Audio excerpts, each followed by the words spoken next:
Le Privacy Display, est-ce juste un gadget ou bien une révolution en termes de confidentialité? On y est, Samsung vient d'officialiser ses nouveaux smartphones phares, les Galaxy S26, S26 Plus et S26 Ultra. Plusieurs nouveautés sont au rendez-vous, mais s'il y en a une seule qui retient toute l'attention, c'est bien sûr le fameux Privacy Display. C'est un filtre de confidentialité directement intégré à l'écran et en activant, les pixels de votre écran vont diriger la lumière uniquement vers la personne en face, rendant l'écran quasiment illisible pour le voisinage. Vous avez la possibilité de l'activer directement pour tout le système ou bien choisir seulement les applications sensibles comme les applications de messagerie ou même votre application bancaire. Cas d'illustration pratique et simple. Vous êtes dans le métro, vous recevez une notification de votre banque contenant des informations sensibles. Si vous avez activé cette fonctionnalité au préalable, vous verrez bien le contenu de la notification, tandis que la personne autour de vous ne verra qu'une partie noire de votre écran. Mais l'inconvénient ici, c'est que cette fonctionnalité pourrait directement agir sur la luminosité globale de votre écran, voire même rendre certaines zones grisées,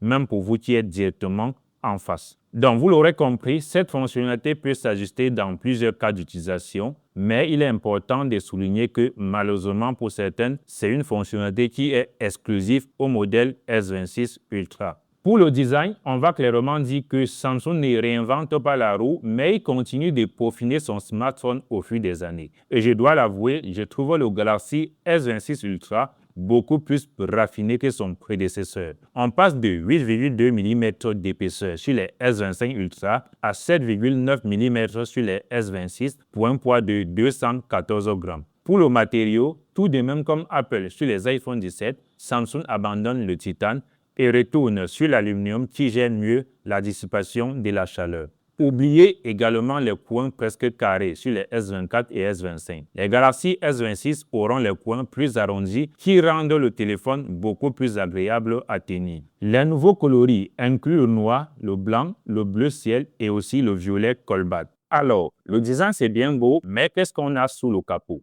Les Galaxy S26 Ultra embarquent bien sûr la puce Snapdragon 8 Elite Gen 5 for Galaxy qui est une édition overclockée pour offrir les meilleures performances sur les smartphones Samsung. Mais pour les modèles S26 et S26 Plus, c'est un peu plus compliqué puisqu'on abandonne Snapdragon et on retourne sur la puce maison chez Samsung Exynos. Ces modèles vont donc être équipés de l'Exynos 2600 qui est la toute première puce de Samsung gravée en 2 nanomètres. Ceci peut être synonyme d'une gestion énergétique beaucoup plus maîtrisée, surtout que les benchmarks donnent vraiment des scores très intéressants à cette puce, mais tout ceci reste à vérifier en conditions réelles pendant les tests. Pour la RAM, aucun souci puisque tous les modèles commencent à 12 Go et on monte même jusqu'à 16 Go de RAM pour le S26 Ultra en version 1 Tera.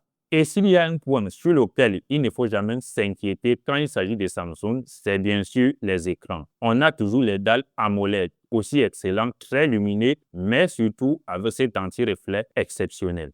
Pour la photo, on va dire clairement que Samsung reste moins généreux pour cette partie. On garde une configuration quasi identique sur les modèles de base, dont les Galaxy S26 et S26 Plus gardent la même configuration photo que les S25 et S26 Plus. Le seul modèle qui bénéficie de quelques améliorations, c'est le Galaxy S26 Ultra, notamment avec l'ultra grand angle et le téléobjectif x5 qui bénéficie d'une meilleure ouverture. Ceci vous permettra donc d'avoir des meilleurs rendus photos, même en basse lumière. J'ai aussi particulièrement apprécié cette nouvelle fonction de stabilisation, le verrouillage horizontal qui permet de faire pivoter le téléphone jusqu'à 360 degrés tout en gardant l'image parfaitement droite. Au niveau de la batterie, pas de révolution puisqu'on garde 4300 mAh pour le S26 standard, 4900 mAh pour le S26 Plus et 5000 mAh pour le S26 Ultra, accompagné d'une charge respective de 25 watts pour le modèle standard, 45 watts pour le S26 Plus et une nouvelle charge rapide de 60 watts pour le S26 Ultra. Sur la base de ces chiffres, on peut se dire que la seule nouveauté, c'est la vitesse de charge de 60 watts pour le modèle Ultra, mais le seul moyen de juger la vitesse de charge ou l'autonomie réelle de ces smartphones, c'est bien sûr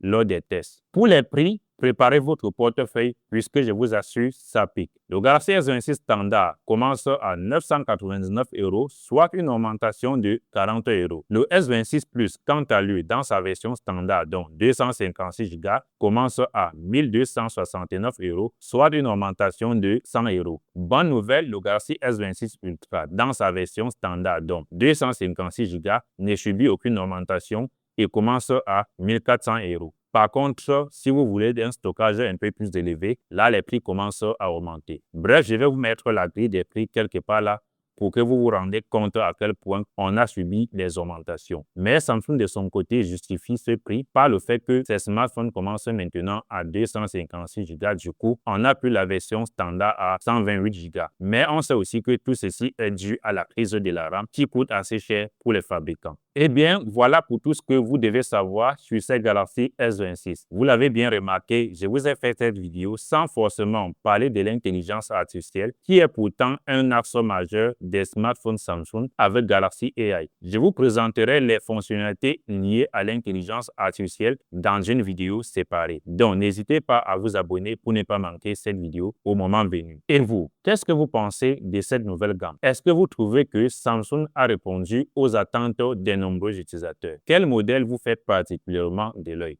Dites-moi tout en commentaire, je vous lis. Surtout, n'oubliez pas le pouce bleu si la vidéo vous a plu et on se dit à la prochaine. C'était Nadal.